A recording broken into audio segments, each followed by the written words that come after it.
Cet homme a été pris pour un espion, simplement à cause de son charisme intense. Dès qu'il a jeté un papier de bonbons, la police a supposé qu'il s'agissait d'un code secret. En réalité, c'était juste une de ses habitudes. Ensuite, il a mis le bonbon dans sa bouche et a commencé à mâcher. Mais la police a cru qu'il utilisait une nouvelle forme de langage codé avec les lèvres. En vérité, ses dents étaient simplement restées collées au bonbon. Quand l'homme s'est éloigné à grandes enjambées, la police a été convaincue qu'il avait déjà transmis tous les codes. Selon eux, c'était un espion de haut niveau. Jack est retourné à l'hôtel et a pris un rendez-vous chez le dentiste. Mais dès qu'il est parti, la police a piraté le système de verrouillage des portes de l'hôtel. Ils ont installé plusieurs dispositifs de surveillance dans sa chambre et ont fouillé tous ses documents. Cependant, ils n'ont rien trouvé qui prouvait que Jack était un agent. La police en a conclu que cela devait être la marque d'un professionnel de haut niveau. Pendant ce temps, Jack se rendait à la clinique dentaire. Mais en chemin, il s'est rendu compte que son mal de dents avait disparu. Alors il est allé manger au parc à la place. En entendant cela, les policiers qui surveillaient ces conversations ont été choqués. Ils ont pensé que Jack s'était rendu compte qu'il était suivi et qu'il changeait délibérément de trajet pour les semer. À ce moment-là, la police a découvert que la caméra installée dans la salle de bain ne fonctionnait plus et que le micro n'enregistrait que le bruit des chasses d'eau.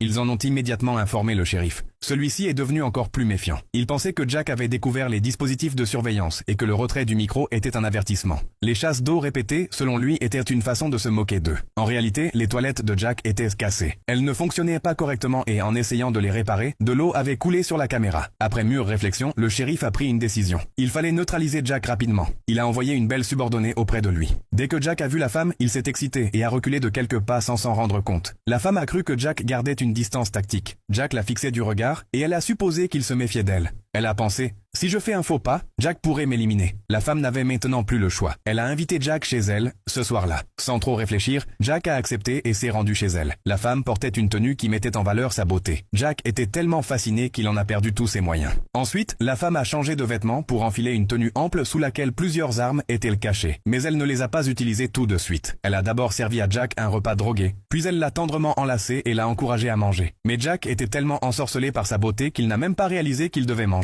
La femme est immédiatement devenue méfiante. Elle a pensé que Jack connaissait déjà tout son plan.